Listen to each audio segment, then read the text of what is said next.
I'm Mary Susie from Bead Me a Story, and today we're going to be doing the Sweet Pea Sparkle Chain. This is a continuous Sweet Pea chain. I did do a Sweet Pea chain last week that was with beads in between, and then I wanted to show you how to do it in a continuous version. The other thing that's really cool about this version is the square wire jump rings. These are the smallest 18 gauge 5/32 square wire jump rings. That's the smallest size that they come in an anodized aluminum. And this makes the chain really tiny and really beautiful, although these are all easy sizes to work with. So have no fear if you're a beginner. This is not a hard project at all.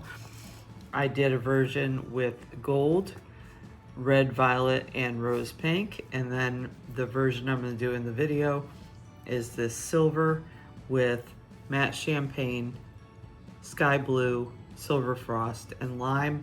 And you can see in this one that we alternate between the matte and the shiny finish to give it a little bit more interest. So I wanted you to see a couple different variations of this, and feel free to pick out your own colors and make your own variations. This kit is about 21 inches long, so I made this a reasonable length for almost anyone to wear. But then of course the supply list is available in the description so that you can choose your own selection of jump rings and colors. Okay, so without further ado, let's go ahead and get started. Okay, so the first thing we need to do to make this chain is to take our round jump rings, and these are 18 gauge 5/32, so they kind of match the size of the square jump rings we'll be using. And I'm just going to go ahead and attach this to the Lobster Clasp and get this thing started. So I just wanted to show you a little trick I use when I'm making a 1x1 chain.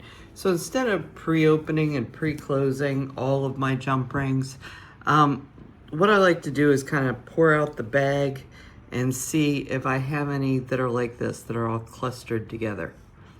Okay, and I actually use these clusters to just go ahead and close these jump rings, because then I don't have to like pre-open, pre-close. I've got some little sections that are all ready to go. So I'm just gonna close that jump ring, and I'll close this jump ring. Okay, and I can kind of make a bunch of these. See, I've got a little cluster of 3 here. So that's a nice little stretch. And I just go in and close each and every one of these so that they're ready to be added to the chain. So when we're doing a necklace, you know, it's a little bit longer. We want to do as little work as possible. So being that these are already attached to one another, we can just go ahead and close them up, and then they will be ready to become part of our chain. So I'm going to take one that is separate, and I'll pass it through this first jump ring that's attached to the Lobster Clasp, and I'll attach it to one of these little clusters that I just joined up. Okay, so that got me 3 jump rings, and then I'll take another single, go ahead and open that, attach in the 3, and then I'll attach it to the existing chain. Okay, so see how this can move along a little bit faster. So this is just one of the little tricks that I use. In your tutorial, it's going to show, you know, an open jump ring, a closed jump ring, an open, a close, or, you know, that you can open them all and link them all together. But honestly, it's just not necessary to open them all when you can take ones that are already linked together and go ahead and join them, and then use your single jump rings that are all alone and open those and use them to connect into the rest of the chain. Okay, so the first part of this is just creating a 1x1 chain. We're gonna make this to full necklace length, so use pretty much all the jump rings that you will have in your kit, or that you have measured out for the length that you want to use. And I'm going to do just a little bit more. I'm not going to do a full necklace chain to show you the sweet pea work on this, but I'm going to pause here and then I'll be back to show you how to do sweet pea on top of these square jump rings. Okay, so unlike the sweet pea that I did previously, this one is going to be a continuous sweet pea chain. So what I want to do first is take my first color. You'll notice I pre-opened all of my jump rings down here. And I want to look for the very first square wire jump ring. So I'm going to just pass this through that jump ring. And I'll close. Okay, and then I want to take the next one and I want to pass this through on the opposite side. So if you're familiar with a shaggy loop chain, you'll understand that there's one hanging off one side and another jump ring hanging off the other side. And that's basically all shaggy loop is a jump ring in the middle with two jump rings hanging off the sides. And they're on opposite sides, okay? But in a shaggy loop, I would go down to this next one and do the same thing and do it on every single jump ring. With sweet pea, we're gonna do it only on every other ring. So an option that you have, if you would prefer to, is you could go ahead and start your next sweet pea unit by going to this third jump ring, the fifth jump ring, the seventh jump ring. Okay, so you can work it that way if you would prefer to. I'm going to do them one at a time. Okay, so basically all I want to do is take this third jump ring in that same color, and I'm going to pass it from outside to inside and inside to outside, the two jump rings that I just added, which you'll notice are matte. And then I'm going to let this pass through the second square wire jump ring of the chain. So just the next jump ring in the row. And then I'm going to come in and close this jump ring.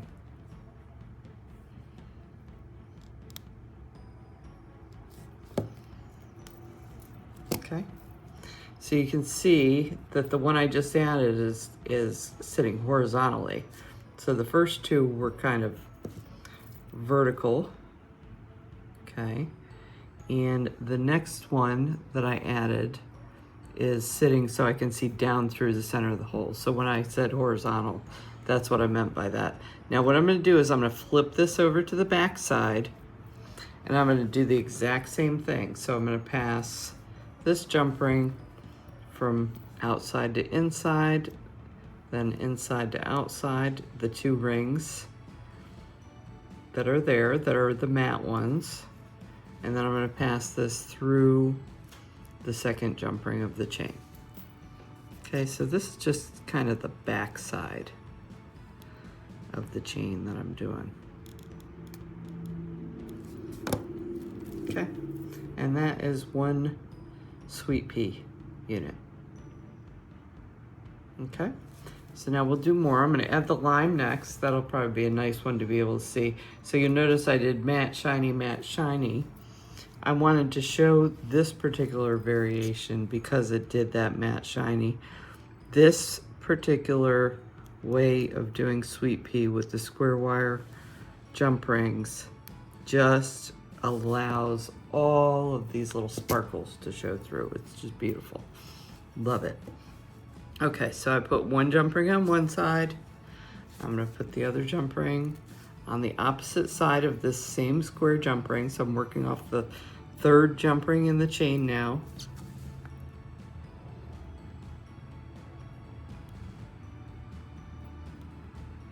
Okay, so I'm just gonna close that.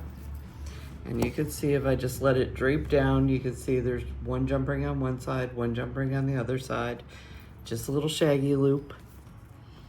And then I'm going to take my third lime jump ring and I'm gonna go again across these two jump rings. I'm only passing through these two lime jump rings, and then I'm going to pass through this fourth square silver jump ring.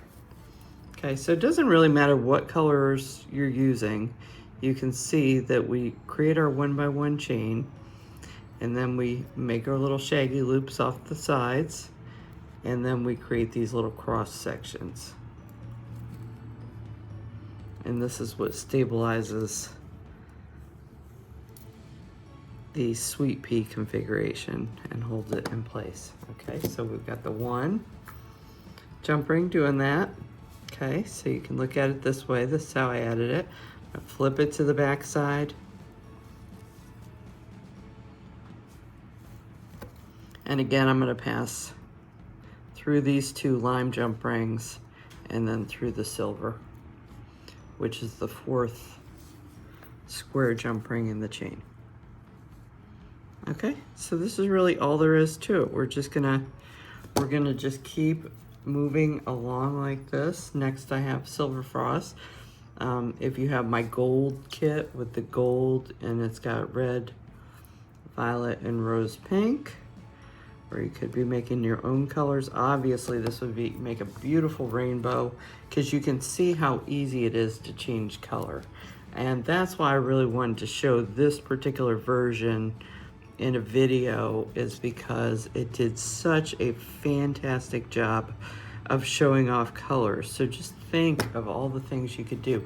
You could take this center chain, and instead of using silver, you could make those colors change and keep the sweet pea on the outside the same color.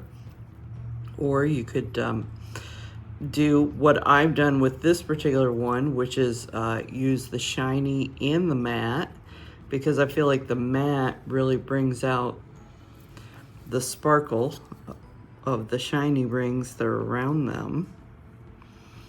Or in my kit with the gold and the red, violet, and pink, I used all shiny together, but those deeper, darker colors are really gonna show off that gold and make it pop.